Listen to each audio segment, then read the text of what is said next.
ဇလန်းအစမှာလူသားမျိုးနွယ်တွေဟာကပ်ဘေးဆိုးကြီးနဲ့ရင်ဆိုင်ခဲ့ရပါတယ်။ကောင်းကင်ယံကနေနတ်ဖျားတစ်ပါးဆင်းသက်လာခဲ့ပေမဲ့အဲ့ဒါဟာကောင်းကြီးမဟုတ်ပဲကျိန်စာဖြစ်နေခဲ့ပါတယ်။နတ်ဖျားရဲ့အရေးအောက်မှာကဘာကြီးဟာပြောင်းလဲသွားပြီးတရဝတွေဟာထူးဆန်းတဲ့မိစ္ဆာတွေဖြစ်ကုန်ကြပါတယ်။လူသားတွေဟာလည်းဒီကပ်ဘေးကြီးကြောင့်တေဆုံးခဲ့ကြရပါတယ်။အသက်ရှင်သူတွေကလည်းငရဲခမ်းလိုရှင်တန်နေရတဲ့အခြေအနေပါ။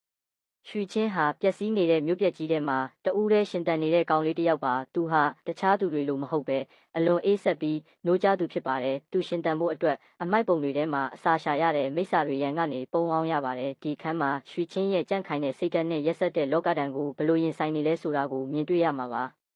ရွှေချင်းတယောက်မြို့ပြက်ထဲမှာအစာရှာရင်းတခြားအသက်ရှင်ကျန်ရစ်သူအမိုက်ကောက်ဖွယ်သားတွေနဲ့တွေ့ဆုံခဲ့ပါတယ်ဒီလောကမှာလူချင်းချင်းဟာလည်းယုံကြည်လို့မရပါဘူးရွှေချင်းဟာသူ့ကိုတိုက်ခိုက်လာတဲ့ရန်သူတွေကိုအသက်ငယ်ငယ်လေးနဲ့တည်ငြိမ်စွာတုံ့ပြန်ပုံကတကယ်ကိုအားရစရာပါသူဟာဓားမြောင်တစ်ချောင်းနဲ့တွဲလက်မြန်ဆန်စွာတိုက်ခိုက်နိုင်တဲ့အရေးချင်းရှိသူပါရွှေချင်းမှာထူးခြားတဲ့အစွမ်းတစ်ခုရှိနေပါတယ်အဲ့ဒါကတော့သူ့ရင်ဘတ်ထဲမှာရှိနေတဲ့ခရမ်းရောင်ကြောက်ပါဒီကြောက်ကသူ့ရဲ့ခန္ဓာကိုယ်ထဲကအစိတ်တောက်တွေကိုဖယ်ရှားပေးုံတင်မကပဲသူ့ကိုတခြားသူတွေထက်ပိုမိုတတ်မှလာအောင်ကူညီပေးပါတယ်ဒါဟာသူနတ်ဖျားချိန်စာတင်နေတဲ့ကဘာမှာဘာလို့အသက်ရှင်နေနိုင်တယ်လဲဆိုတဲ့လျှို့ဝှက်ချက်တစ်ခုဖြစ်ပါတယ်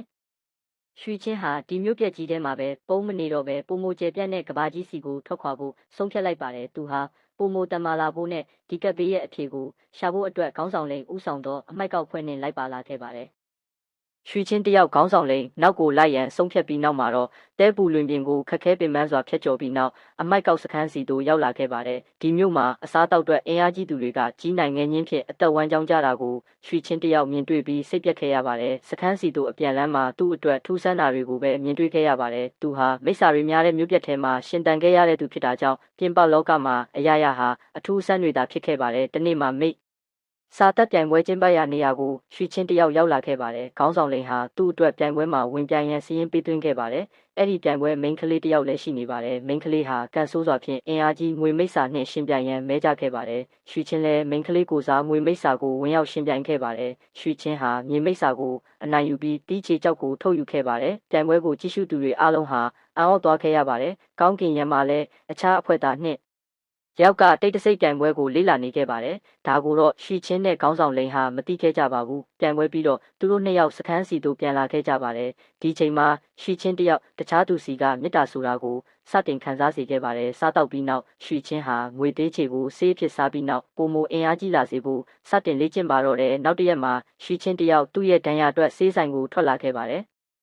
မထင်မှတ်ပဲဆေးဆိုင်မှာအနိုင်ကျင့်ရန်ကားနေတဲ့သူတစုနဲ့ကြုံတွေ့ခဲ့ရပါတယ်။သူ့တန်ရာအတွက်ဝယ်ထားတဲ့အဖြူရောင်ဆေးလုံးတွေကိုလူဆိုးနှစ်ယောက်ကအနိုင်ကျင့်ကတောင်းဆိုလာပါတယ်။ရွှေချင်းလည်းအသာတကြီးပဲဆေးတွေကိုပေးလိုက်ပါတယ်။ဒါဟာကြောက်လို့မဟုတ်ပဲသူ့ရဲ့တိတ်တဆိတ်အကြံဉာဏ်ကြောင့်ပါပဲ။ညရောက်လာတဲ့အခါသူ့ကိုအနိုင်ကျင့်ခဲ့တဲ့လူနှစ်ယောက်ကိုရှာဖွေပါတော့တယ်။သူဟာလူစုကွဲလာမဲ့အချိန်ကိုစောင့်ကတယောက်တည်းဖြစ်နေချိန်စတင်တိုက်ခိုက်ပါတော့တယ်။ပထမတစ်ယောက်အနိုင်ယူပြီးနောက်မှာအင်အားကြီးရန်သူနောက်ကိုတိတ်တဆိတ်နောက်ရောက်ခံလိုက်လာပါတော့တယ်။သူမှထင်ထားတာသူ့ရဲ့ရန်သူဟာရိပ်မိနေခဲ့ပါတယ်။